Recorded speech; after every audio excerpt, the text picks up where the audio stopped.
गुरुजी पंडित प्रदीप मिश्रा जी ने कई ऐसे उपाय बताए हैं जिन्हें सिर्फ और सिर्फ देव दीपावली के अवसर पर करना होता है। उन्हीं उपायों की जानकारी हम आपको इस वीडियो के माध्यम से देने वाले हैं जिन्हें गुरुजी पंडित प्रदीप मिश्रा जी ने इस देव दीपावली में करने को कहा है। इस वीडियो में हम गुरुजी पंडित प्रदीप मिश्रा जी के बताए देव दीपावली के नए और पुराने दोनों उपायों को शामिल करेंगे, इसलिए आप वीडियो अंत तक देखें ताकि कोई भी उपयोगी जानकारी आपसे ना छूटे। सभी उपाय गुरुजी पंडित प्रदीप मिश्रा जी के बताए हुए हैं जिन्हें आपको देव दीपावली में करना है। कैसे करना है वह हम आपको आसान भाषा में समझाने वाले हैं। सबसे पहले हम आपको बता दें कि 15 नवंबर 2024 देव दीपावली का विशेष अवसर है और ऐसे में गुरुजी पंडित प्रदीप मिश्रा जी ने देव दीपावली के विशेष अवसर पर कुछ विशेष उपाय करने को कहे हैं, जिसमें से गुरुजी पंडित प्रदीप मिश्रा जी ने देव दीपावली शिव महापुराण कथा जो कि नासिक में की थी उसमें एक विशेष उपाय की जानकारी दी थी।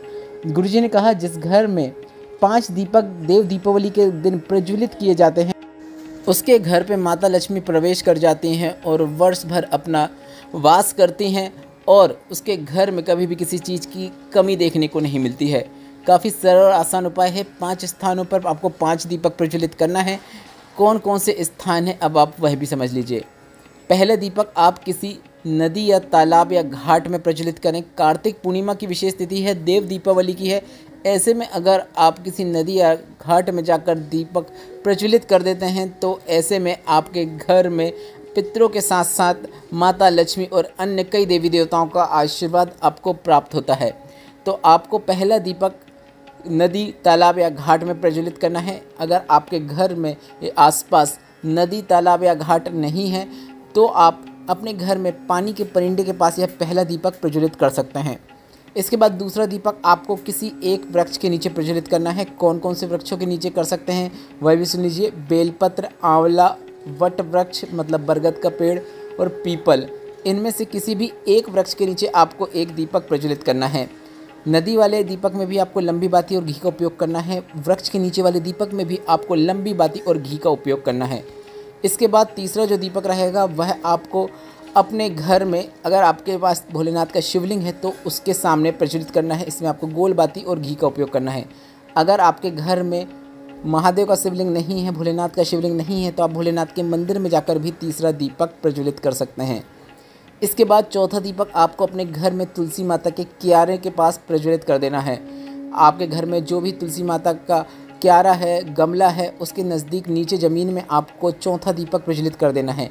अगर यहाँ पर भी आपके घर में तुलसी माता नहीं है तो मंदिर में रहती हैं तो आप मंदिर में जाकर तुलसी माता के पास दीपक प्रज्वलित कर सकते हैं।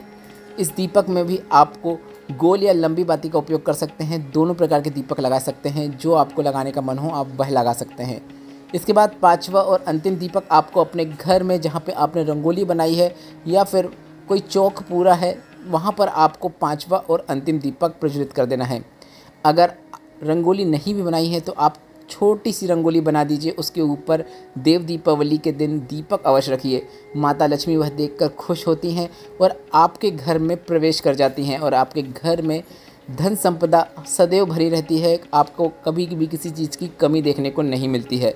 यह उपाय आपको देव दीपावली के अवसर पर करना ही है। बढ़ते हैं देव दीपावली के दिन किए जाने वाले अगले विशेष उपाय की ओर। पिछले वर्षों की शिव महापुराण कथा में गुरुजी ने देव दीपावली का एक विशेष उपाय बताया है जिसमें आपको 7 पुष्पों का उपयोग करना होता है। 7 पुष्पों का उपयोग करना है, वही पुष्प लेना है जो भोलेनाथ को अर्पित किए जाते हैं। 7 पुष्प को आपको एक कटोरी में रख देना है। यह कटोरी आपको अपने घर में जहाँ पे आप पानी का पात्र रखते हैं, मटका रखते हैं या जिस भी पात्र में पानी भर के रखते हैं उसके पास इस कटोरी को रख देना है। कटोरी जिसमें 7 पुष्प हैं उसके अंदर आपको कुछ नहीं रखना है, सिर्फ 7 पुष्प रखना है। इस बात का आपको ध्यान रखना है। आपको यह उपाय जो समय है सुबह 9 बजे या फिर 10 बजे के बाद करना है।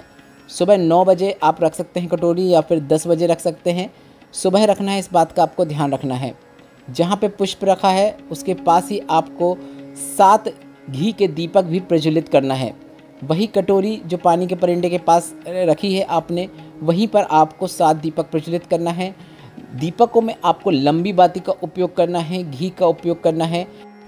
अब आपको इस बात का ध्यान रखना है कि आपको दीपक जो प्रज्वलित करना है सुबह 9 बजे या 10 बजे के बाद प्रज्वलित करना है। जब आप उस कटोरी को अपने घर में पानी के पात्र के पास रखेंगे और 1 से 1.5 घंटे तक इंतज़ार कीजिए, क्योंकि 1 से 1.5 घंटे में सातों दीपक ठंडे हो जाएंगे। लगभग इतना ही समय लगने वाला है, और अधिक समय लगेगा तो आप वेट कर सकते हैं। इसके बाद सातों पुष्प को लेकर आपको शिवालय पहुंच जाना है। गुरुजी ने अन्य स्थानों की भी जानकारी दी है, वह भी हम आपको बता देते हैं। गुरुजी ने कहा, अगर आपके घर के आसपास शिवालय नहीं है तो आप इन जगहों पर जा सकते हैं।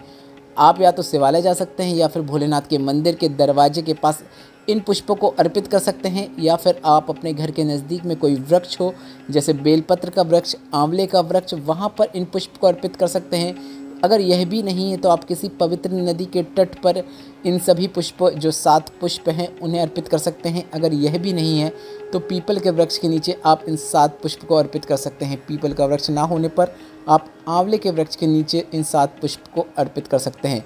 बस अर्पित करते समय आपको शिवलिंग पर या जहाँ पर भी अर्पित कर रहे हैं, लक्ष्मी प्राप्ति की कामना करते हुए अर्पित करना है।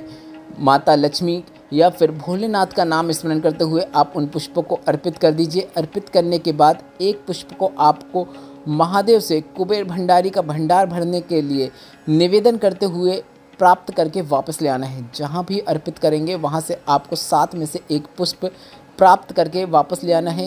एक पुष्प जो आपने प्राप्त करके अपने घर लाया है, घर आने के बाद उसे किसी भी भगवान की पुस्तिका, चालीसा में आपको वह पुष्प को रख देना है। अगर आरती की है, या फिर रामायण है, या फिर कोई भी भगवान की धार्मिक पुस्तक है, उसके अंदर आपको उस पुष्प को रख देना है। बस इतना ही करना है। पुष्प को आपको वर्ष भर उसमें रखे रहने देना है। गुरुजी ने कहा, अगले वर्ष देव दीपावली आएगी, आप देखेंगे कुबेर भंडारी ने क्या कृपा की है। आपको स्वयं अंतर देखने को मिलेगा। अब इस बात का आप ध्यान रखें, अगर आपने पिछले वर्ष कोई पुष्प रखा है तो आप उसे रखे रहने दे सकते हैं। अगर आपको इसको विसर्जन करने का मन है तो आप पिछले वर्ष के पुष्प को विसर्जित कर सकते हैं और नए पुष्प को आप रख सकते हैं। अब बढ़ते हैं देव दीपावली के तीसरे और अंतिम विशेष उपाय की ओर।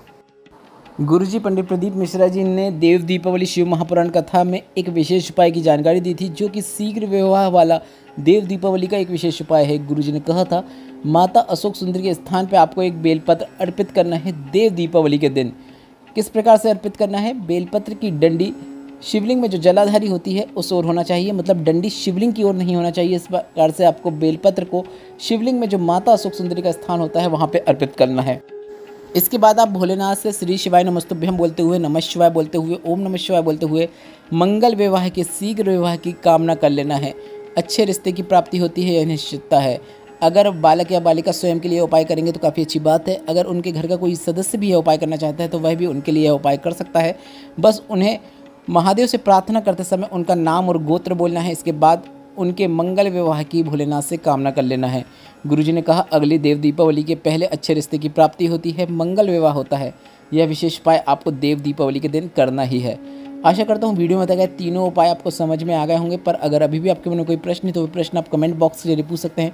मेरे द्वारा दी गई जानकारी अगर थोड़ी सी भी उपयोगी लगी हो तो वीडियो को लाइक करके चैनल को सब्सक्राइब करना मत भूलिएगा। श्री शिवाय नमस्तुभ्यम। हर हर महादेव।